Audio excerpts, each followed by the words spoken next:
హాయి అనగానే చేతి కందేన చంద్రవాదన కొంచెం నువ్వే తాకగానే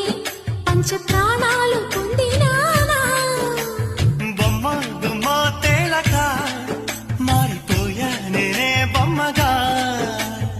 ఏదో చిత్రం చేయగా చేరువయ్యా నేనే చెలిగా రెప్ప మూసినా తప్పుకోలని కంటి పాప ఇంటిలోన ఏరి కోరి చేరుకున్న దీపమా అల్ల నేరేడు కళ్ళ తానా ప్రేమ వల్ల